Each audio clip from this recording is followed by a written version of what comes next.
আপনি জীবনে সফল হতে চান তাহলে আপনাকে 3টা কাজ করা লাগে। একমাত্র হচ্ছে আপনাদেরকে আমি বলবো এটা মুখস্থ করে রাখার জন্য, এটা হচ্ছে energy, focus, time. Energy, focus, time. Energy, focus, time. আপনি সফল হতে চাইলে আপনি এই কাজটা করেন। হতে পারে আপনি একই কাজ করছেন এবং আমি একই কাজ করছি, আপনি সফল হয়েছেন, আমি ব্যর্থ। একই পদ্ধতি অবলম্বন করছি, কিন্তু আপনি কেন সফল হলেন আপনি জানেন না, আমি কেন ব্যর্থ হয়েছি আমি জানি না। আমি অনেক ধরনের কোর্স পড়াই। আমার কিছু কিছু স্টুডেন্ট আছে গত 4 বছর পর্যন্ত আমার কাছে একই কোর্স পড়ে। তো আমি জিজ্ঞেস করি, বয়স ভালো 65, 70 এরকম। তাই আমি বললে, আপনি তো একই কোর্স পড়তেছেন 4 বছর পর্যন্ত। বলে, স্যার আমি কিচ্ছু বুঝি না, কিন্তু তারপরে আমি আপনার সাথে লেগে থাকি, লেগে থাকার জন্য। কিন্তু আরেক অনেক আছে 4 মাস পড়ার পরে সে নিজেই কোর্স পড়ানো শুরু করে দেয়। বুঝতে পেরেছেন? 4 মাস পড়ার পরেই শুরু করে দেয়। উনি কিন্তু অনেক বেশি সময় দেয়, লেগেই থাকে। আমি একবার যখন এসএসসি পরীক্ষা দিচ্ছিলাম, এসএসসি পরীক্ষার সময় আমার সাথে একজন এসএসসি পরীক্ষা দিয়েছে। তখন 1100 মার্কসে এসএসসি পরীক্ষা, এখন তো এগুলো বিভিন্নভাবে হয়েছে। আমি 1990-র কথা বলছি। তো সেই সময় উনি এসে আমাকে বললেন যে, ভাই আমি তো 1100-র মধ্যে 1100 নম্বর পরীক্ষায় দিয়েছি। 1100-র মধ্যে কি 1100 দিয়েছে। আমি বলি, প্রত্যাশা কেমন, পাবেন কত? প্রায় 1070-75-এর মতো পাবো। 1070-75-এর মতো পাবে। আর প্রচুর পরিমাণ পড়তো, সারাদিন দেখি কেবল পরে যখন রেজাল্ট হলো, ওই সময় মানে result first class, first division পাওয়া খুবই কঠিন ছিল। তো ফার্স্ট ডিভিশন আমি পাইছি আলহামদুলিল্লাহ। আমার গোটা অঞ্চলে 4 জন ফার্স্ট ডিভিশন পেয়েছে, তোমাদের আমি একজন, মানে গোটা থানায়। কিন্তু উনি পেয়েছে সব মিলে 110 মার্কস। এবং কি কারণে যে উনি 110 মার্কস পেল আজ পর্যন্ত এটার কোনো ব্যাখ্যা নাই। আমিও প্রত্যাশা করছিলাম উনি আসলে ফার্স্ট স্ট্যান্ড নাইলে সেকেন্ড স্ট্যান্ড কিছু একটা করবে, কিন্তু কিছু করে নাই। এবং তারপরে তার জীবনটার পড়ার গতিতেই, ওই পড়ার পথে আর চলে না, তিনি তখন অন্যদিকে চলে গিয়েছেন। রুল অনুসারে পৃথিবী চলে না, জীবন চলে না। এটা কম্পিউটার গেমস রুল অনুসারে চলতে পারে, অথবা অন্যান্য যে সকল গেমস আছে, আপনি যদি ক্রিকেটেও যান অথবা ফুটবলও যান, এই টেকনিকগুলো অবলম্বন করলে আপনি সেখানে পৌঁছতে পারবেন। কিন্তু জীবনটা এই টেকনিক অবলম্বন করলে আপনি ওই জায়গায় পৌঁছতে পারেন নট নেসেসারিলি। 3 নম্বর যে বিষয়টি, তা হলো যে পারফেকশন। তিনি যা বলেছেন তা পারফেক্ট। এটা কেবল লফটি আইডিয়াস, রোজি ড্রিমস ইত্যকার বিষয় না, যে কেবল স্বপ্ন, আমি স্বপ্ন দেখতে ভালোবাসি এরকম টাইপের না। আমি স্বপ্ন দেখতে ভালোবাসি, আমি কেবল তোমার কাছে ছুটে আসি, এরকম টাইপের ইস্যু নয়। তিনি যা বলেছেন ভেরি মাচ পারফেক্ট। এর বাইরে আর কোনো জিনিস হতে পারে 100% পারফেক্ট। আপনি অন্য জায়গায় ইমপারফেকশন খুঁজে পেতে পারেন, তার বক্তব্যে, তার দেয়া পথে অথবা পদ্ধতিতে কোনো ইমপারফেকশন নাই। 100% পারফেক্ট। এই পারফেকশন কেবল তার আছে। এটা কেবলমাত্র একটা অঙ্গের কথা আমি বলছি না, যে আপনি যখন দিন বা ধর্ম প্র্যাকটিস করবেন তখন আপনি পারফেক্ট অথবা পারফেকশন আপনি পাবেন, কিন্তু অন্য কিছু আপনি পারফেকশন পাবেন না, এরকম নয়। বরং আপনি সকল জায়গায় পারফেকশন পাবেন। এবং প্র্যাকটিক্যাল অর্থাৎ প্র্যাগম্যাটিক, যা তিনি বলেছেন সব প্র্যাকটিক্যাল এন্ড প্র্যাগম্যাটিক, আপনার জীবনে তা বাস্তবায়ন করার যোগ্য। স্যার এখানে আছেন, তার বিজনেস স্টাডিজ পড়ান। বিজনেস স্টাডিজ কয়টা থিওরি আমরা আমাদের জীবনে বাস্তবায়ন করতে পারি? আপনি যদি অন্যান্য যাই বলেন না কেন, সব থিওরিতে আপনার জীবনে আপনি বাস্তবায়ন করতে পারবেন না। অ্যাডাম স্মিথ আমাদেরকে ইকোনমিক্সে যে থিওরি দিয়েছে, most of the theories you can't apply in your practical life. এগুলো প্র্যাগম্যাটিক না, অনেক কিছু প্র্যাগম্যাটিক না। থিওলজিয়ানরা অথবা যা ফিলোসফাররা আমাদেরকে যে বক্তব্য দেন, সেগুলো আমরা সবকিছু প্র্যাকটিক্যালি অ্যাপ্লাই করতে পারি না। এমনকি সাইকোলজিস্টরা আমাদেরকে যে সকল থেরাপি দেন, এই থেরাপি কিন্তু আমরা সব নিতে পারি না, এগুলো প্র্যাকটিক্যাল না, সবকিছু প্র্যাগম্যাটিক না। কিন্তু তিনি যা বলেছেন তা 100% প্র্যাকটিক্যাল, 100% প্র্যাগম্যাটিক। আপনি একটাকেও চ্যালেঞ্জ করতে পারবেন না। আই চ্যালেঞ্জ ইউ, আপনি দেখান যে একটাকে আপনি প্র্যাকটিস করা যায় না, অথবা একটা ইমপ্র্যাকটিক্যাল, এটা একটা আপনি দেখান, এবং আপনি এটা কোনোদিনই খুঁজে পাবেন না। অতএব তিনি আমাদের জীবনে সবচেয়ে রেলেভেন্ট, এবং আমাদের জীবনের এমন কোনো অঙ্গন নাই যে অঙ্গনে তিনি আমাদের জন্য আদর্শ নন। আমরা এখন আনফরচুনেটলি একটা সেলিব্রিটি সমাজে বসবাস করি। সেলিব্রিটিজমের প্রতি এক ধরনের ফ্যাসিনেশন আসে, সবাই সেলিব্রিটি হতে চায়, কমপক্ষে সোশ্যাল মিডিয়াতে আমরা সেলিব্রিটি হতে চাই। কিন্তু তিনি সেলিব্রিটি হয়েছেন কিসের মাধ্যমে? তিনি কোন সেলিব্রিটি আদর্শ আমাদেরকে প্রদান করেন নাই, তিনি ভেরি মাচ প্র্যাকটিক্যাল আইডিয়া তিনি আমাদেরকে প্রদান করেছেন, যার মাধ্যমে সত্যিকার অর্থে আপনার যে জীবন, এই জীবনটাকে আপনি সফলতার দ্বার প্রান্তে আপনি নিয়ে যেতে পারেন। রাসূলুল্লাহ সাল্লাল্লাহু আলাইহি ওয়াসাল্লাম তার লিডারশিপ পলিসিটা কি ছিল, কিভাবে তিনি লিডারশিপ প্রদান করেছেন, কিভাবে তিনি মানুষকে তিনি পরিচালনা করেছেন। এই জায়গাটাতে এখন দ্বিতীয় জায়গায় একটু আমি আপনাদের দৃষ্টি আকর্ষণ করতে চাই যে আপনাদেরকে যদি সত্যিকার অর্থে আপনার রেলেভেন্ট হতে চান, অথবা যদি আপনার সত্যিকার অর্থে লিডার হতে চান, সমাজকে যদি আপনার পরিচালনা করতে চান, তাহলে আপনাদের করণীয় কি সেই বিষয়গুলো আপনাদেরকে বলবো। তার আগে আমি আপনাদেরকে বলবো, জন অ্যাডায়ার নামক একজন বিখ্যাত লিডারশিপ একজন স্কলার আছেন, জন অ্যাডায়ার। জন অ্যাডায়ার একটা বই আছে, লিডারশিপ অফ মুহাম্মদ সাল্লাল্লাহু আলাইহি ওয়াসাল্লাম। বইটা এটা আপনারা মানে অ্যামাজনে আপনার বইটা পেয়ে যাবেন। খুবই অসাধারণ বই। আমি কমপক্ষে 10 বছর আগে বইটি কিনেছি এবং বইটা খুবই সুন্দর, এবং তখন আমি বইটি পড়েছি। আমি বই থেকে আপনাকে কয়েকটা জিনিস একটু বলতে চাই, তারপরে তৃতীয় আলোচনায় হয়তো আমি যাব। রাসূলুল্লাহ সাল্লাল্লাহু আলাইহি ওয়াসাল্লামের ব্যাপারে তিনি একজন খ্রিস্টান লেখক, তিনি মুসলিম লেখক নন। তিনি তার জীবনের উপর ভিত্তি করে তিনি আমাদেরকে, তিনি কেমন মানুষ ছিলেন এবং কিভাবে তিনি তার সমাজকে পরিচালনা করেছেন, সেই কয়েকটি 11টি পয়েন্টে তিনি সেই বিষয়গুলো আমাদের কাছে উল্লেখ করেছেন। আপনি সফলতা বলতে কি বুঝেন? নিশ্চয়ই সফলতা বলতে আপনি মনে করবেন আপনার যদি একটা বড় ইউনিভার্সিটিতে একটা ভালো ডিগ্রি থাকে তাহলে আপনি সফল। আপনি হয়তো সফলতা মনে করবেন আমার যদি অনেকগুলো টাকা থেকে 1 কোটি টাকা থাকে তাহলে সফল। আপনি যদি মনে করবেন যে আমি কোনো একটা প্রতিষ্ঠানে যদি আমি সেটা যদি এমডি ম্যানেজিং ডিরেক্টর হতে পারি, অথবা ডিরেক্টর হতে পারি, অথবা ম্যানেজার হতে পারি, অথবা বড় কোনো পোস্ট বা পজিশন যদি আমি যেতে পারি তাহলে আমি সফল। আপনি সফলতা মনে করবেন আমি যদি আমার মনের মানুষটারে বিয়ে করতে পারি, খুবই খুশি। এই কথা বললে খুশি হবেন না কেন? অবশ্যই খুশি হবেন, ভালো তো, খুবই সমস্যা নেই।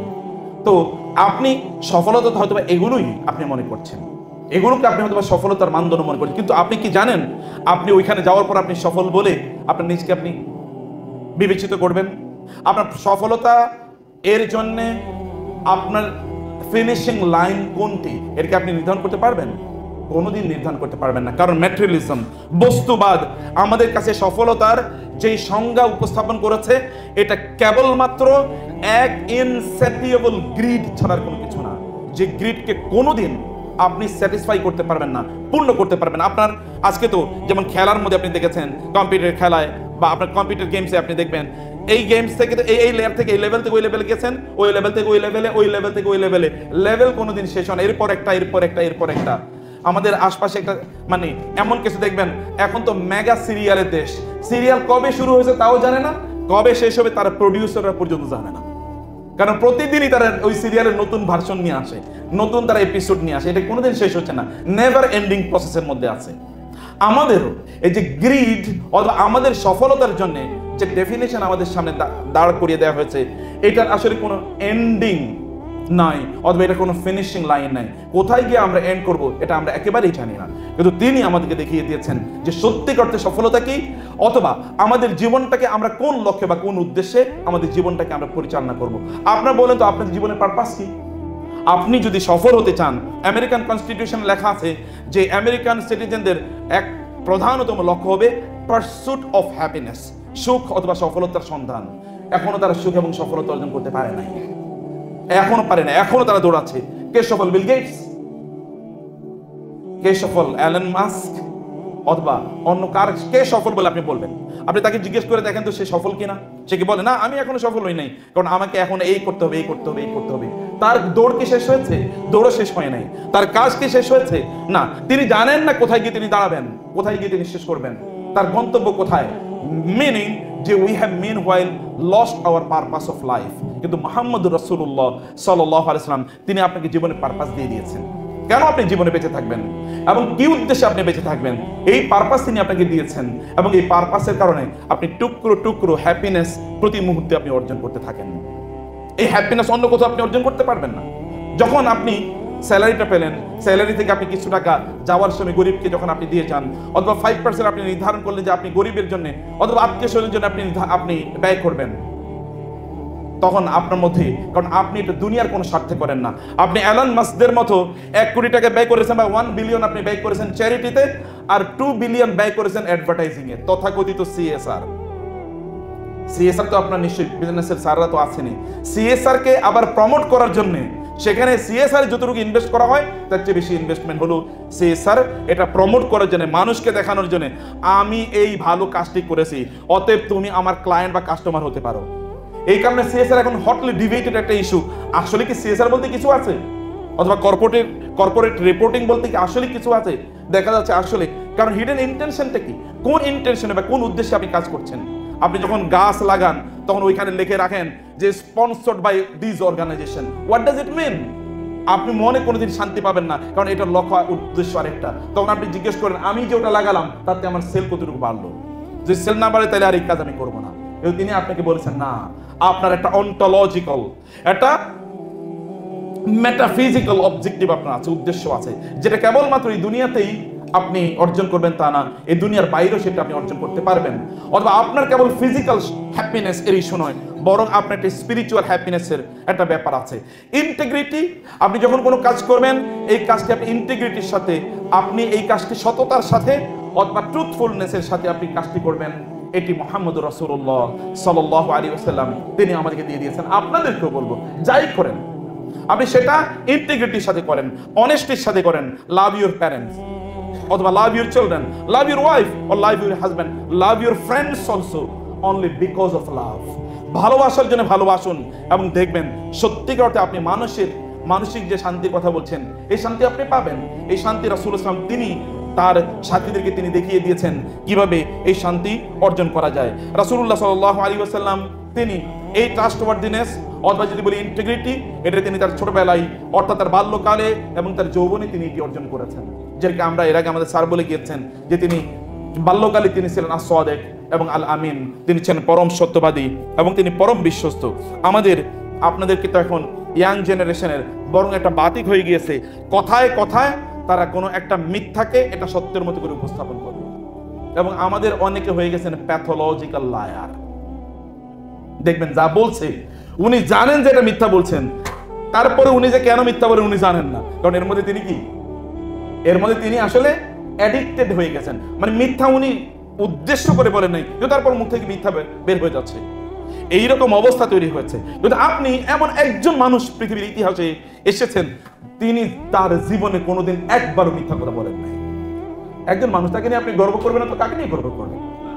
তিনি যখন তার কাছে যখন রিসালাত আসলো তখন সাফা পাহাড়ের পাদদেশে তিনি দাঁড়ালেন। দাঁড়ানোর পর লোকদেরকে বলেন হে ইয়া মাশারা কুরাইশ, ও কুরাইশ কমিউনিটি। লোকেরা হুড়মুড় করে আসলো, মুহাম্মদ ডেকেছে, সাধারণ কেউ ডাকে নেই, মুহাম্মদ ডেকেছে সাল্লাল্লাহু আলাইহি ওয়াসাল্লাম। তারা আসলেন, আপনি কি বলতে চান আমাদেরকে? বলে আমি তোমাদেরকে একটা বিষয় সতর্ক করতে চাই, আপনাদেরকে একটা বিষয় সতর্ক করতে চাই। আমি যদি আপনাদেরকে একটা কথা বলি আপনাকে বিশ্বাস করবেন? বলে কেন বিশ্বাস করব না? আমরা জীবনে আপনাকে কোনোদিন মিথ্যা কথা বলতে শুনি নাই, আপনি যা বলবেন আমরা তা বিশ্বাস করে নেব। তিনি বলেন আমি তোমাদেরকে যদি বলি এই পাহাড়ের ওই পাড়ে একদল শত্রু উট পেতে আছে তোমাদেরকে আক্রমণ করার জন্য, তোমরা কি বিশ্বাস করবে? আপনাকে বিশ্বাস করবেন? তারা বললেন হ্যাঁ বিশ্বাস করবো, কারণ we have never experienced you telling lie, কখনো দেখিনি। তিনি বললেন আমি তার চেয়ে আরো গ্রেটার বিগার ডেঞ্জারের ব্যাপারে তোমাদেরকে বলছি, তাহলে তোমরা যদি লা ইলাহা ইল্লাল্লাহর প্রতি ঈমান না আনো তাহলে তোমাদের জন্য এইরকম ভয়ঙ্কর অবস্থা বিরাজ করছে। তার চাচা দাঁড়িয়ে বললেন তুব্বান লাকা ইয়া মুহাম্মদ, হে মুহাম্মদ তোমার হাত ধ্বংস হয়ে যাক, দুহাত তুলে তোমার হাত ধ্বংস হয়ে যাক, তুমি কি এই কারণে আমাদেরকে রেখেছো? আল্লাহ সুবহানাহু ওয়া তাআলা সহ্য করলেন না। মানবতার ইতিহাসে একজন মানুষ তাকে কেউ যদি কিছু কটু কথা বলে তাহলে আল্লাহ সুবহানাহু ওয়া তাআলা সরাসরি সেটা নিজের দায়িত্বে তিনি নিয়ে নেন। তিনি বললেন আবু লাহাব তুমি বলেছো আমার হাবিবকে কেন্দ্র করে তাব্বাত মানে তুব্বান লাকা ইয়া মুহাম্মদ, আমি তোমার জন্য বলে দিলাম তাব্বাত ইয়াদা আবি লাহাবিন ওয়া তাব্বা, বরং আবু লাহাবের দুই হাত ধ্বংস এবং সে নিজেও ধ্বংস হয়ে যাবে। আল্লাহ সুবহানাহু ওয়া তাআলা has taken it upon himself, আল্লাহ তার নিজের দায়িত্ব নিয়ে গিয়েছেন যে তুমি তো এই কথা বলতে পারো না আবু লাহাব, তুমি এই কথা বলে তোমার নিজেরই তুমি ধ্বংস ডেকে নিয়ে এসেছো। রাসূলুল্লাহ সাল্লাল্লাহু আলাইহি ওয়াসাল্লাম তিনি তার জীবনে কখনো আমানতের খেয়ানত করেন না। আপনি জানেন হি ওয়াজ দ্য ব্যাংকার অফ নাকা। মক্কা থেকে যখন তিনি মদিনায় হিজরত করে যান, এই অবস্থায় তিনি তার চাচাতো ভাই এবং তার ডিসাইপল আলী ইবনে আবি তালেবকে রেখে গেলেন তার বিছানায় শোয়া অবস্থায়। বলেন আলী তুমি থাকো। কেন? আমি তো আপনার সাথে হিজরত করতে চাই না, মানুষের অনেক আমানত আমার কাছে আছে। অথচ তিনি মক্কার কি সবার এনিমি, অধিকাংশ লোকের এনিমি, তিনি শত্রুর কাছে এসে জিনিস আমানত রাখে। এখন তো বন্ধুর কাছে আমানত রাখে খোঁজ পাওয়া যায় না। আপনি ব্যাংকের টাকা রাখলে এগুলো উধাও হয়ে যায়। আপনি কিভাবে আমানত যেখানে আছে, যারা নিশ্চিত গ্যারান্টি আপনাকে দিচ্ছে যে আপনি এখানে রাখলে আপনার কোনো সমস্যা হবে না, সেই জায়গায় আপনি নিশ্চিত না, আর শত্রুর কাছে আমানত রাখছে। আবার শত্রু তিনি রেখে যাচ্ছেন তার আপন ভাইকে, তার চাচাতো ভাইকে, তার কাজিনকে রেখে যাচ্ছেন যে তোমাকে আমি রেখে গেলাম মানুষের কাছে তাদের আমানতগুলো পৌঁছে দেওয়ার পর then you start migrating towards Medina. তা তুমি মদিনায় তুমি হিজরত করা শুরু করো। মানবতার ইতিহাসে একজনের নাম বলেন। আমরা তো শত্রু সম্পত্তি পেলে এরপরে এটার গনিমতের মাল হিসেবে ব্যবহার করা শুরু করে দিই, পাইছি। তিনি কোনোদিন কখনো তিনি মনে করেন নাই he was the custodian of the people, of the properties of the people, and he was entrusted with their properties, whereas he was stated to be their staunchest enemy। তাদের সবচেয়ে ভয়ঙ্কর শত্রু। এই শত্রুর কাছে জিনিস রাখে, এটা তো কোনোদিন মানবতার ইতিহাসে এরকম ঘটনা ঘটে নাই। অথবা আপনি যদি if want to follow him, আপনি যদি তার একজন অনুসারী হতে চান, তাহলে আপনাকে কমপক্ষে এতটুকু কমিটমেন্ট করেন যে আমি কোনো মিথ্যা কথা বলবো না, কমপক্ষে আমি জেনে শুনে মিথ্যা কথা বলবো না। এতটুকু কমপক্ষে কমিটমেন্ট করা দরকার যদি আমি তাকে অনুসরণ করতে চাই। আপনি মিথ্যাও বলবেন আর তাকে অনুসারী বলে আপনি দাবি করবেন, তা হতে পারে না। এবং সত্য বলেই দেখেন যে আপনার জীবনটা কতটা সুন্দর হয়, কতটা সুখী হয়। আমাদের সব বড় প্রবলেম ফ্যামিলি লাইফে, বিশেষ করে again coming to the family life, স্যাররা এখানে আছেন এই কারণে বলছি, ফ্যামিলি লাইফে সবচেয়ে বড় প্রবলেম হলো স্বামী স্ত্রীর মধ্যে একটা মিথ্যা কথা বলা। তুমি আজকে কোথায় ছিলা? আমি অফিসেই তো ছিলাম। এই যে মিথ্যা শুরু হয়ে গেল, আর পরে 20টা মিথ্যা হবে এরপরে। না তুমি তো ছিলা না। হ্যাঁ আমি তো ছিলাম, তোমারে যে বলছে সে মিথ্যা কথা বলছে। আরে আমি দেখছি সিসি ক্যামেরায় তুমি ছিলে না, অথবা তোমার পিএস বলছে তুমি ছিলে না, আমি একটু বাইরে গেছিলাম, ও মনে হয় দেখেন ওই ছিল না। দেখেন মিথ্যা শুরু হয়ে গেছে, মিথ্যার চেইন অফ মিথ্যা, ভিসিয়াস সাইকেল অফ লাইস, এর মধ্যে আপনি ঢুকে যাবেন। ফ্যামিলি লাইফের সবচেয়ে বড় চ্যালেঞ্জ হলো কোনো কিছু কনসেল করা, কনসেল অর্থাৎ কোনো কিছু গোপন করা। কিছু গোপন করবে না। স্বামী স্ত্রীর মধ্যে আবার গোপন, যে ইয়াংরা আপনি বিয়ে করবেন, মনে রাখবেন এটা আপনাদের জন্য টিপস। স্বামী স্ত্রীর মাঝে কোনো কিছু গোপন করবেন না। গোপন করাটাই হলো কি আপনার এই সংসার ভাঙ্গনের জন্য, অথবা পরবর্তীতে এক ধরনের ডিসকমফোর্ট তৈরি হওয়ার জন্য এটা প্রথম উপাদান। শয়তান মূলত এই চ্যানেল দিয়ে ঢুকে যায়। কোনো কিছু গোপন করবেন না, সবকিছু মেক এভরিথিং ডিসক্লোজড। এটা খুবই গুরুত্বপূর্ণ একটা বিষয়। রাসূলুল্লাহ সাল্লাল্লাহু আলাইহি ওয়াসাল্লাম তিনি তার ইন্টিগ্রিটি দিয়ে তিনি মানুষের হৃদয়কে তিনি কিভাবে জয় করেছেন। আপনি একবার চিন্তা করে দেখুন, হাজার আসওয়াদকে নিয়ে, কালো পাথর নিয়ে, এগুলো আপনাদের জানা স্টোরি, তারপর আমি কেবল আপনাদেরকে রিমাইন্ডার হিসেবে বলছি। কালো পাথর তার স্থান থেকে, মানে কালো, যেহেতু বাইতুল্লাহ একবার ভেঙে গিয়েছিল, কাবা শরীফ ভেঙে গিয়েছিল, অতএব কাবা শরীফকে পুনর্বার এটাকে নির্মাণ করতে হবে। পুনর্নির্মাণ করার জন্য কুরাইশরা তারা টাকা পয়সা তুললো, পুনর্নির্মাণ করলো। কিন্তু হাজারে আসওয়াদ, এই কালো পাথরটি, ব্ল্যাক স্টোন, এটা সবসময় এটা খুবই মূল্যবান ছিল। এখন এই ব্ল্যাক স্টোনটা কে সরাবে এবং কে এনে আবার রাখবে, এটা নিয়ে আরবরা তারা যুদ্ধের অবস্থায় প্রায় চলে যায় এবং তারা সিদ্ধান্ত নিয়েছে প্রয়োজনে যুদ্ধ করব, but we will not disregard this or discard this honor and dignity। এই সম্মান, এই মর্যাদা আমরা কারো জন্য ছেড়ে দেব না। এটা আমাকে এই মর্যাদা নিতেই হবে। হাজারে আসওয়াদকে ধরবো এবং তার স্থানে এসে হাজারে আসওয়াদকে আবার রাখবো। কিন্তু তারা একটা রক্তক্ষয়ী যুদ্ধের দিকে এগিয়ে যাচ্ছিল। তাদের মধ্যে খুবই ইন্টেলিজেন্ট একজন ওল্ড ম্যান, এইজেড, তিনি এসে বললেন তোমরা এই যুদ্ধে কেন জড়িয়ে যাচ্ছ, বরং আমরা একটা সমাধানের দিকে যাই। কি সমাধান? চলো আগামীকাল ভোরে যিনি কাবার চত্বরে সবার আগে প্রবেশ করবেন, আমরা তার যে সিদ্ধান্ত, সে সিদ্ধান্ত মেনে নেব। এর মধ্যে একটা সলিউশন খুঁজি আমরা। বলে ঠিক আছে। সকালবেলা তারা, এই দিন তারা সকালবেলা ওইখানে গিয়ে বাইতুল্লাহর চত্বরে একটু দূরে তারা বসে থাকলেন যে কে চত্বরে সবার আগে প্রবেশ করে। দেখলেন সবার আগে প্রবেশ করেছেন তিনি হচ্ছেন মুহাম্মাদুর রাসূলুল্লাহ সাল্লাল্লাহু আলাইহি ওয়াসাল্লাম। তিনি এখনো নবী হন নাই, তিনি এখন নবী হন নাই। তারা বললেন মুহাম্মদ হাদা মুহাম্মদ as-সাদিক আল-আমিন রাদিনা বিকাদাইহি, মুহাম্মদ আগে প্রবেশ করেছে, উনি যা সিদ্ধান্ত দেবেন এই সিদ্ধান্ত জাস্ট এন্ড জাস্টিস বেসড, অতএব তার সিদ্ধান্ত আমরা আজকে মেনে নেব। এবং তারপরেটা ইতিহাস। তিনি বললেন একটা কাপড় নিয়ে আসেন। সবাই কাপড় আনার পর বললেন সবাই আপনার কাপড়ে ধরেন। তিনি নিজে হাজারে আসওয়াদটা ধরলেন, ধরে কাপড়ে রাখলেন, বললেন ওইখানে নিয়ে রাখেন। ওইখান থেকে আবার হাজারে আসওয়াদ ওই কাপড়ের মধ্যে এনে তারপরে তার নিজের হাতে তিনি তার স্থানে হাজারে আসওয়াদকে রাখলেন। In this way he helped the people of Mecca to avoid and avert this bloodshed, এই যে রক্তক্ষয় বা রক্তক্ষয়ী যুদ্ধ থেকে তিনি রক্ষা করলেন। ইন্টিগ্রিটি অথবা ট্রাস্ট ওয়ার্দিনেস, মানুষের মধ্যে এরকম স্থান দখল করে নেওয়া এটা সাধারণ বিষয় না। ইয়াংরা আছেন এখানে, আপনার এলাকার লোকেরা কি আপনাকে বলতে পারবে যে না এই ছেলেটা খুবই বিশ্বস্ত, তার অথবা এই মেয়েটা খুবই বিশ্বস্ত, তার ব্যাপারে আমাদের কোনো অভিযোগ নাই? এটা বলতে পারবে? আমি জানি না প্রভু বলতে পারবে কিনা। যদি আমাদের ব্যাপারে বলতে না পারে, we are surely loser, we are surely loser. আমরা আসলে বড় ধরনের একটা ক্ষতির মধ্যে নিমজ্জিত আছি।